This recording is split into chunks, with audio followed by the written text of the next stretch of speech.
Welcome back to Learn Danish Lab. Today, I am incredibly excited to show you a brand new tool we've built to take you from a basic learner to a confident writer.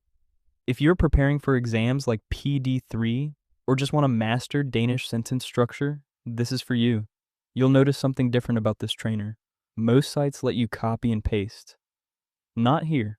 We have disabled the paste function because we believe in muscle memory. To truly learn Danish, your fingers need to type the words. This forces your brain to process the grammar, the spelling, and the flow. Plus one, before we dive into the 14 different topics we have available, do me a quick favor. Subscribe to the channel, hit that notification bell, and if you find this tool helpful, share it with your fellow students.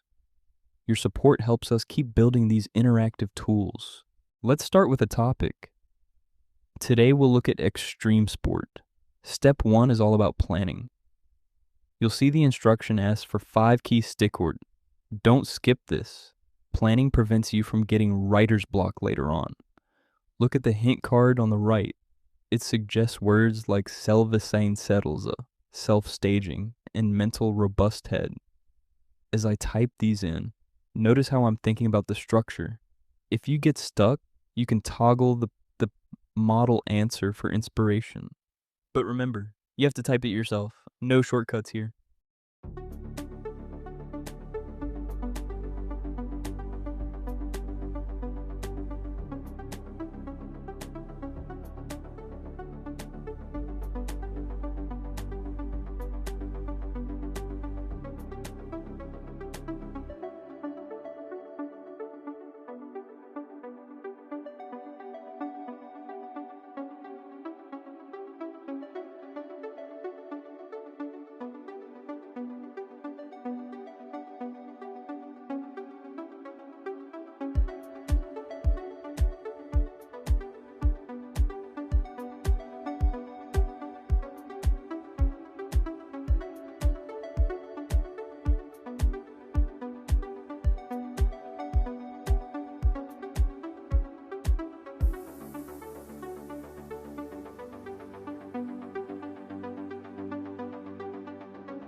Now we move to step 2, the introduction. In Danish exams, we often use the T model. This means presenting the topic and then showing 2 opposing viewpoints. The trainer guides you to use phrases like "Noel mener," "Mens andre mener." This creates a professional, academic tone immediately. As you record your screen, watch how the progress bar at the top moves. We are now 20% of the way through. If you try to click next without typing, the system will alert you. We want to make sure you're actually doing the work.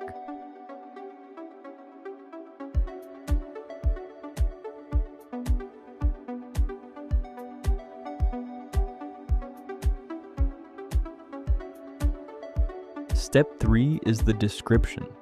Here, we look at the facts. What is actually happening in Denmark?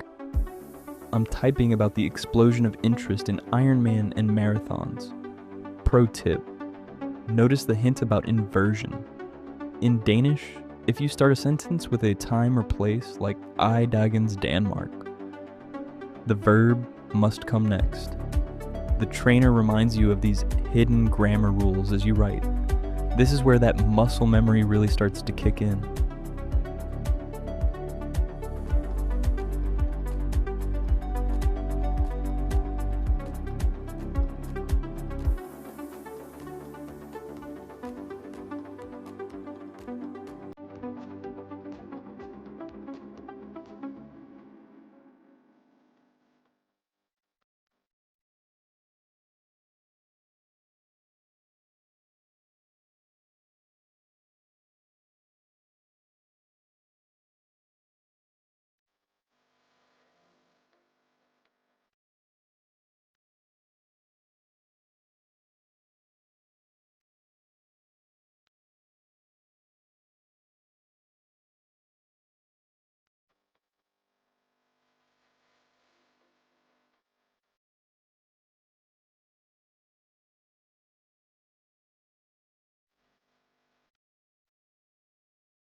We've reached the meat of the essay, step 4, the discussion. This is usually the hardest part for students. You need to weigh the pros and cons. Is extreme sport good for your CV, or is it too stressful? Pay attention to the SAV Rule hint. Setningsled, adverbial, verbum. The trainer isn't just a text box, it's a coach.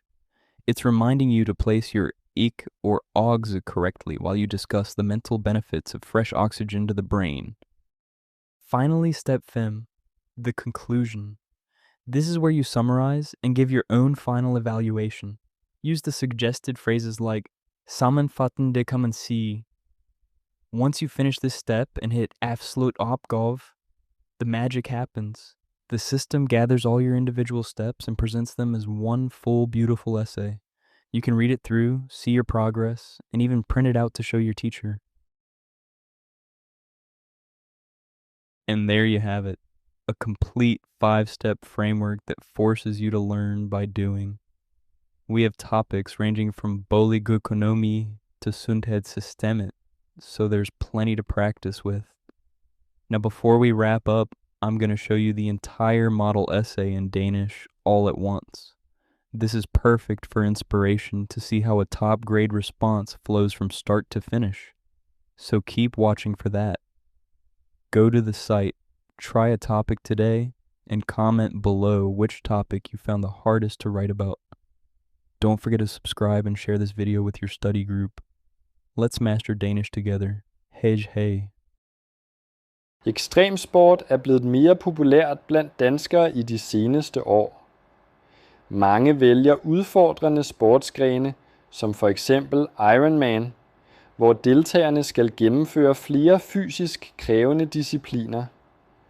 For mange handler ekstremsport ikke kun om motion, men også om personlig udvikling og følelsen af at overskride egne grænser. Et ofte diskuteret emne er, om ekstremsport giver status. Mange mener, at det kan bruges til at vise styrke og vilje, især når man deltager sammen med andre. Når man deler sine oplevelser med venner og familie, kan det skabe anerkendelse og gøre, at man føler sig mere særlig. Et andet vigtigt synspunkt er, at ekstremsport kan give mentalt overskud. Når man dyrker hård fysisk aktivitet, kan det hjælpe med at fjerne stress og negative tanker. Det kan give mere energi i hverdagen og gøre det lettere at fokusere på arbejde og andre opgaver. Derudover mener nogle, at ekstremsport kan have en positiv betydning for ens arbejdsliv. Ved at dyrke krævende sport, viser man, at man kan sætte mål og arbejde målrettet for at nå dem. Det kan gøre ens profil mere attraktiv over for arbejdsgivere. Man skal dog være opmærksom på, at ekstremsport også kan have ulemper. Hvis arbejdsgivere får indtryk af, at man bruger for meget energi på sport frem for arbejde, kan det påvirke ens jobmuligheder negativt.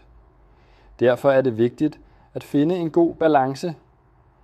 Alt i alt kan man konkludere, at ekstremsport spiller en stadig større rolle i mange danskeres liv. Det bliver set som en måde at forbedre både fysisk sundhed, mental balance og arbejdsevne. Samtidig kan det hjælpe med at håndtere stress og skabe mere overskud i hverdagen. That brings us to the end of today's tutorial. If you're serious about passing your Danish exams and want to build real writing stamina, head over to https://learndanishlab.com right now and start your first session. Please take a second to like this video if it helped you, and subscribe to the channel so you never miss a new tool or tip. I'd love to hear from you. Comment below and let me know which city you're learning Danish from. Whether you're in Copenhagen, Aarhus, or somewhere else in the world, let's keep the conversation going. Thanks for watching, and I'll see you in the next video.